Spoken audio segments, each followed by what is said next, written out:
Sound check naman tayo.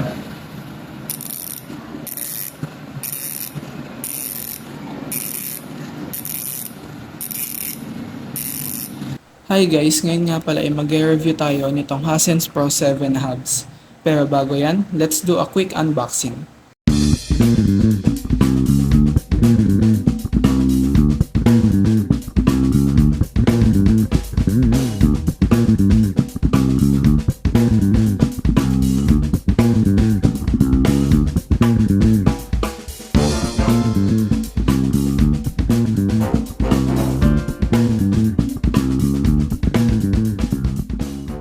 So, ito yung labas ng box niya. Nakasulat dito Hisense, sa kabila ganun din. Yan, puro Hisense lang. At dito sa likod nakalagay yung QR niya, tapos kung anong kulay niya. Titanium siya na pair yung binili ko. Sa ilalim is wala. And sa ibabaw yung hubs, tapos yung logo ng Hisense. So, buksan na natin.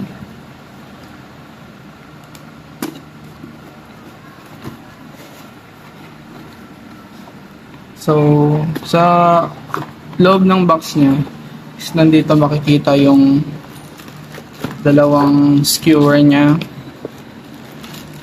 Itong maikli is sa front hub at itong mahaba naman sa rear na hub. Lagay dito ha. Hisense.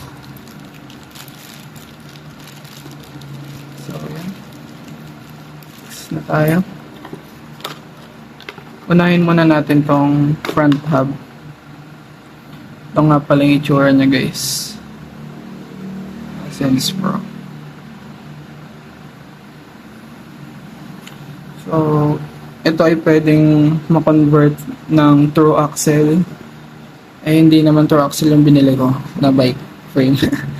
So, quick release lang. Para mabuksan na hatakin lang to. So, ito yung end cap niya. At ang pangalan nga pala ng bearing na to ay, ano ba to nakalagay? 6903 LL0 6903 LLU yung bearing niya. Dito naman sa kabila, sa may lagayan ng disc brake. Ilahin lang natin. 6903 LLU din. Ang nakalagay na bearing sa kanya. So, ito. Hindi ko alam kung para saan tong code na to yun. Ito pala yung front hub niya. O nga pala, silver ang pinili kong kulay kasi isi-silver ko din yung kulay nung cassette niya at chain nang babagay siya dun sa ano, pinaka wheel set. So yun.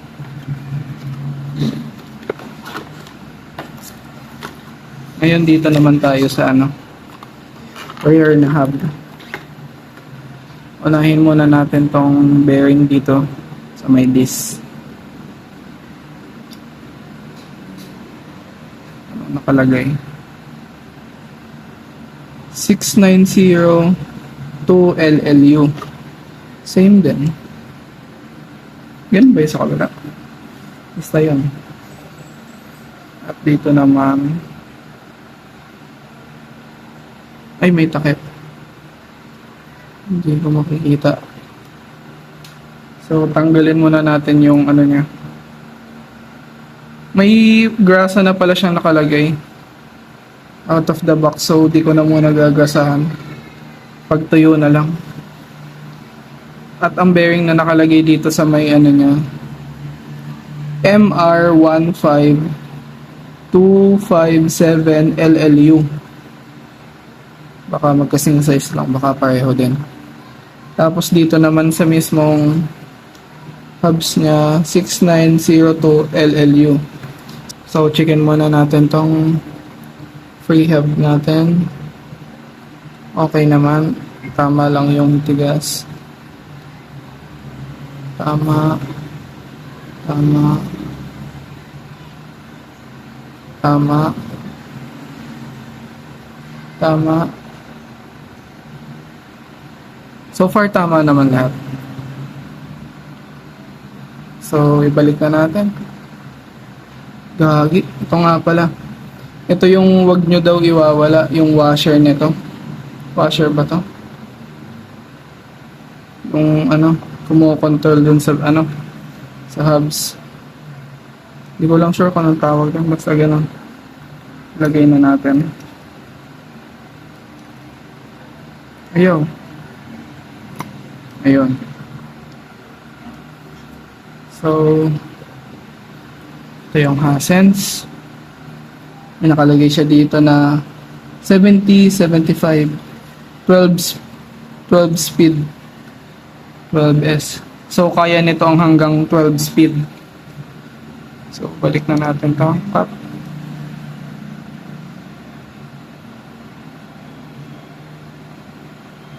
At sound check naman tayo.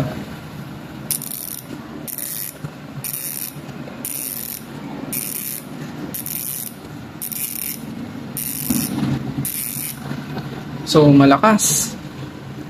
Tulog mayaman na yan. Sana nga lang kayanin nung RD natin nang wala siyang back pedal. Hindi bababa yung chain natin pag nagba-back pedal. Tapos hindi rin sasabay yung crank. Pero tingin ko naman kaya ng RD natin. Kaya ng L2 R7 10 spin. Matigas din naman yung spring nun. Ito yung tunog niya.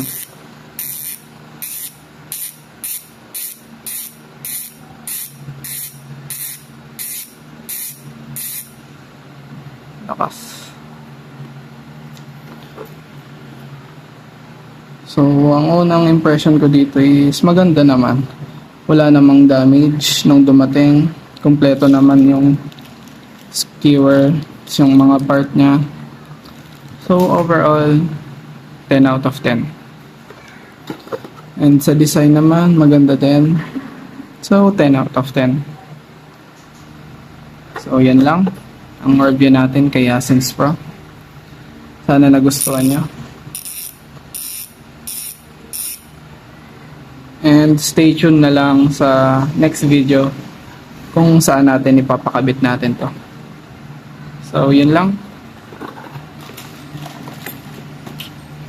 Bye!